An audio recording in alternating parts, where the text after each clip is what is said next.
आंकड़ों से भी ज्यादा लोग मारे गए, कुछ कुएं में कूद गए उन शैतान की गोलियों से बचने की, कुछ दीवार फांदने की कोशिश कर रहे थे मगर शैतान की आंखों से बच नहीं पाते और गोलियों से भुन जाते।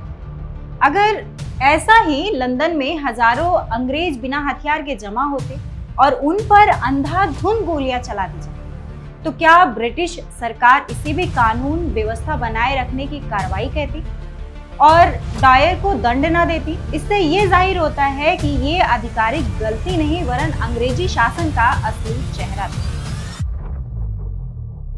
इस केस को अंग्रेजी सरकार के विरुद्ध एक भारतीय वकील चित्तूर शंकरन नायर ने कटघरे में लादा और इन्हीं चित्तूर शंकरन नायर के ऊपर अक्षय कुमार की मूवी केसरी चैप्टर 2 आ रही है, जिसमें अक्षय कुमार सी शंकरन नायर की भूमिका में नजर आते हैं। आपको 1919 का जलियांवाला बाग हत्याकांड तो याद ही होगा, जिसकी आग में पूरा भारत जल गया और इसके जिम्मेदार जनरल डायर को अंग्रेजी हुकूमत एक हीरो की तरह पेश कर। 1919 जलियांवाला बाग हत्याकांड के बाद इसकी जांच के लिए एक हंटर कमेटी बनाई गई। इसे आधिकारिक तौर पर विकार जांच समिति कहा गया था। इस समिति के अध्यक्ष लॉर्ड विलियम हंटर थे। कमेटी ने संपूर्ण प्रकरण पर लीपापोती करने का पूरा प्रयास किया। पंजाब के गवर्नर को निर्दोष घोषित किया गया।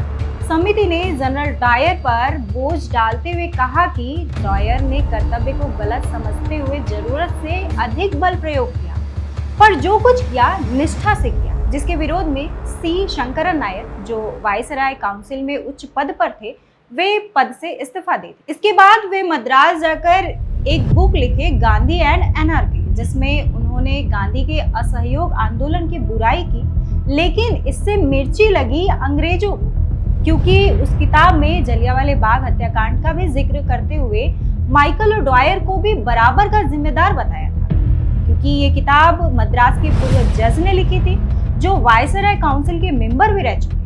लिहाजा इस किताब का जिक्र लंदन में भी होने लगा। अपनी साख पर आँच आते देख माइकल ओडायर ने इन पर मानहानि का केस कर दिया। अपने टाइम का सबसे लंबा चलने वाला ये सिविल केस 5.5 हफ्ते चला। जज के पक्षपाती रवैये से ये साफ था कि ये फैसला नायर के हिस्से में नहीं आने वाला, मगर इस मुकदमे के चलते वो जलियांवाले बाग का सच अंग्रेजों के सामने ला पाए, जो उनकी किताब भी नहीं कर पाई। तमाम गवाहों और सबूतों के बावजूद फैसला नायर के विरोध में आया और आखिर में जज ने भाषण दिया और ज्यूरी के सामने खुलकर जनरल डायर का समर्थन करते हुए कहा कि जनरल डायर ने सही काम किया था। मेरी राय में सेक्रेटरी ऑफ स्टेट ने उन्हें गलत सजा दी। हालांकि मकार्डी का ये बयान काफी कंट्रोवर्शियल था और सी शंकरन नायर को ही दोषी मान लिया गया। ज्यूरी के 11 सदस्यों ने इनके खिलाफ फैसला दिया। हालांकि जज ने उनसे कहा कि वे फिर से केस फाइल कर सकते हैं। इस पर नायर ने तुरंत जवाब दिया कि 12 नए अंग्रेज भी वही फैसला देंगे जो इन्होंने दिया। इतना कहकर उन्होंने दोबारा केस लड़ने से इनकार कर दिया। मानहानि के एवज में जज ने 2 ऑप्शन दिया था कि या तो वो माफी मांग ले या फिर ओडायर को 500 पाउंड और केस का खर्चा चुकाए।